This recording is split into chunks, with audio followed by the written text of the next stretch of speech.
every Ramadan we seem to be rocked by some kind of charity scandal or another. But today I'm going to be talking about a charity scandal where the numbers involved are so big that they make all of the other scandals pale in comparison.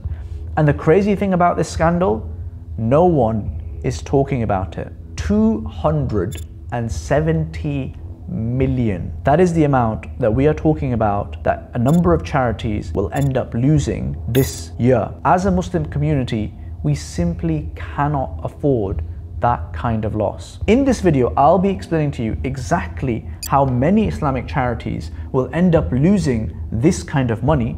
I'll explain what the solutions are, what Islamic charities urgently need to do to fix this, and what you can do to bring about change as well.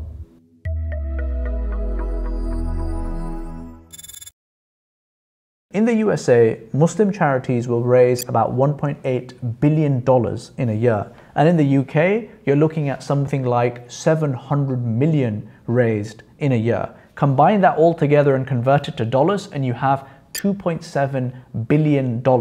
Actually, there's probably much more wealth than that across Europe and the rest of the world. But let's just focus on the USA and the UK numbers for now, just to keep our maths simple. Now, the bulk of this 2.7 billion is raised within Ramadan. So after Ramadan, most Islamic charities are sat on an absolute ton of cash. Now, Islamic charities cannot distribute that amount of money within a month or two. It's going to take them at least 6 to 12 months, sometimes a few years, to distribute all of that cash out. So they're going to be sat on that money for at least 6 to 12 months, sometimes several years.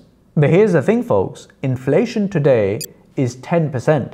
And so 10% of 2.7 billion is what exactly? 270 million. That is what's going to be lost because of inflation. Let me put it another way.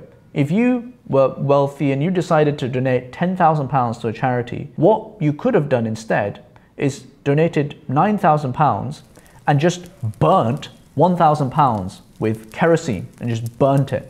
That would have had the same effect. All that effort of fundraising, of ads, of marathons, of sponsored events, emotional appeals at charity dinners, all of that stuff.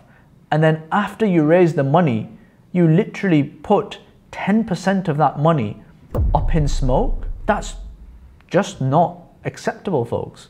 But Ibrahim, you made this sensational thumbnail and title, you've got the clickbait going, and actually charities aren't doing anything wrong, are they? This is just inflation. It's not that they're actively stealing 270 million or duping charity donors out of 270 million, is it? You're just being unfair to them, mate. If you heard that a charity was skimming 10% off the top of your charity donations, people have heart attacks over that sort of thing. Economically, this is identical to that. And if your financial advisor called you and said, yeah, Ibrahim, I am sorry, I know you gave me 10,000, but actually there's only 9,000 left. Why? Oh, because I just didn't park it where I should have parked it and now I have less money on the balance. I know how I would feel if that happened to me. I would be furious. That man's career would be over quicker than a Shahid Afridi innings. And the thing is, folks, I don't think I'm being unfair here. Mainstream charities have been facing into this issue and dealing with it pretty successfully for several years, if not decades. There are existing systems and practices and protocols that can be followed to address this issue. So I'm not calling for a massive reinvention of the wheel. Inventing ChatGPT-4, this is not. The answer here, folks, is really simple. Islamic charities need to park their money into easily accessible and low-risk investment products. But Ibrahim, you're now saying that charities should become investment managers? This is everyone's money. What gives a charity the right to start investing this money? Folks, where does that money go? That money goes into a bank account managed by the benevolent HSBC, the benevolent Barclays, who are just doing it from the goodness of their heart. That money is just going to be sat there, looked after by HSBC, which is a charity itself, and doing it and not doing anything with that money. No, of course that's not happening, right? HSBC and Barclays will be using that money to do whatever they like with it. There's a reason why we have runs on the bank, because banks are doing stuff with that money in the background. So when you say, oh, a charity shouldn't do any investments, the thing is, the charity is already playing with investments and finances and financial products the moment that you wired that money into a bank account. But don't take my word that this is the solution. This is what Oxfam do. The 3 low-risk liquid investment areas that Oxfam holds most of its liquid cash in are demand deposits with banks, term deposits with banks, and rated money market investments. Given that the majority of Islamic charities are like Oxfam, they are international aid charities, and they will be looking to deploy the money that they raise very quickly within 6 to 12 months, they should be following what Oxfam does as a strategy with its money. They should be parking their money into the same type of things that Oxfam does. Term deposits with Islamic banks, term deposits with Islamic financial institutions, and Islamic money market funds, Islamic sukuks, for example. Oxfam's approach to their general reserve pot is also really instructive. So they park 1/3 of this into long-term investments that then helps them generate revenues in the long term as well. Using strategies like this, mainstream charities have built up endowments and reserves through which they actually supplement their income every single year. So charities, what I'm not saying to you is don't lose 100 to 200 million every single year. What I'm actually saying to you is don't lose that money, but actually end up gaining some money as new income because you manage that money prudently. One of the most famous global charities, the International Rescue Committee, have done exactly this and built up an investment pot of $140 million. Now, if we look at where they're putting their money, 62% of the IRC pot is in public equities, 14% of it is in fixed income, and 23% of it is invested in alternative investments like private equity, hedge funds, private credit, venture capital, and other investments. IRC will happily make about $10 to $20 million on average from this investment pot, and there is no donation bucket in sight. A really important note for the charities here, by the way, what I'm not saying to you guys is go ahead and invest.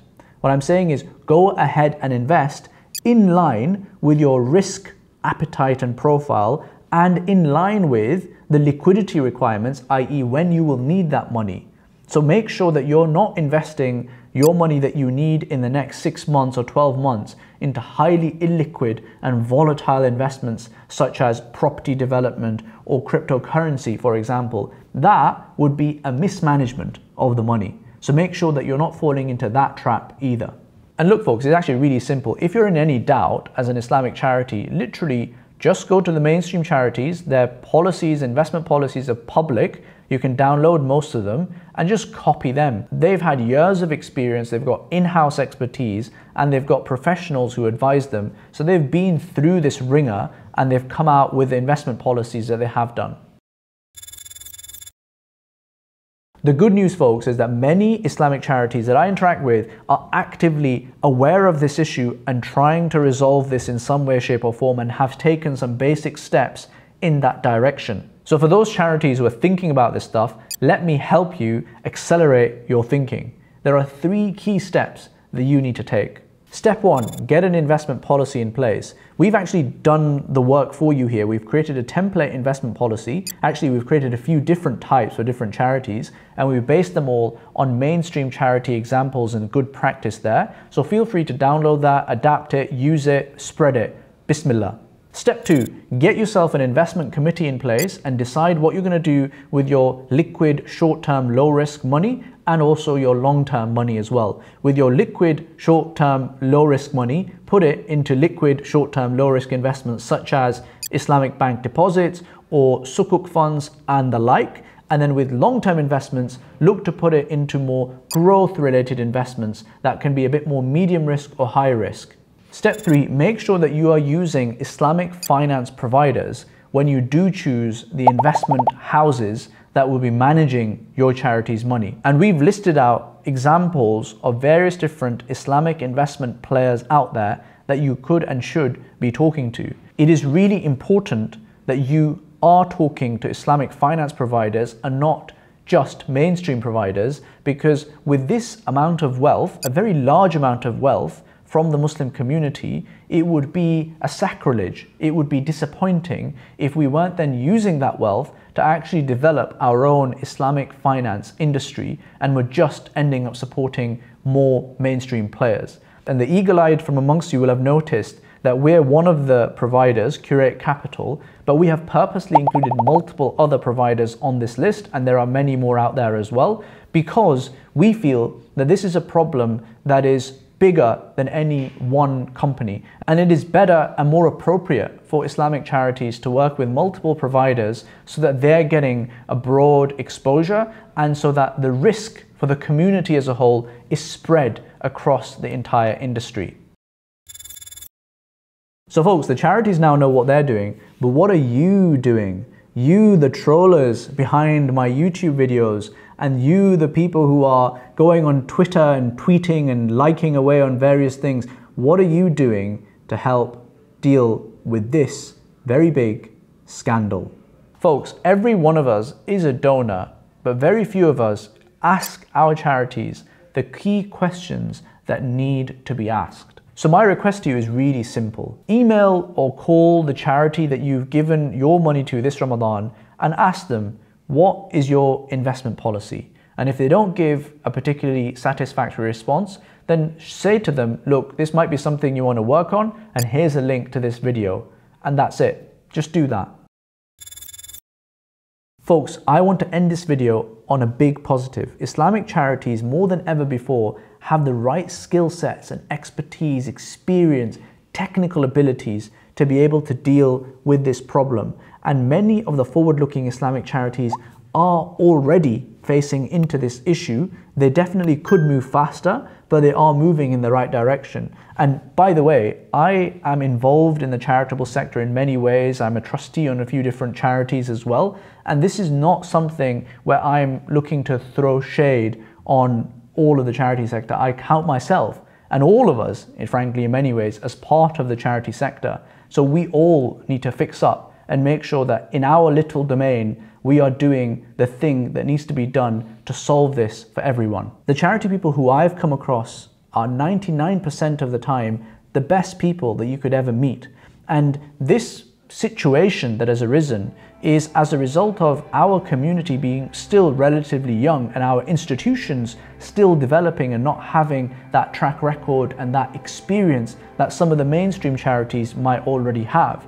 And also we have lived over the last couple of decades in a low inflation, low rates environment where this sort of thing hasn't been that pressing or that important. But the world has materially changed and those excuses are no longer there. So charities, we love you and we support you and we are part of you, but you need to pay heed to this video and you guys need to fix it fast. Until next time, Assalamu alaikum.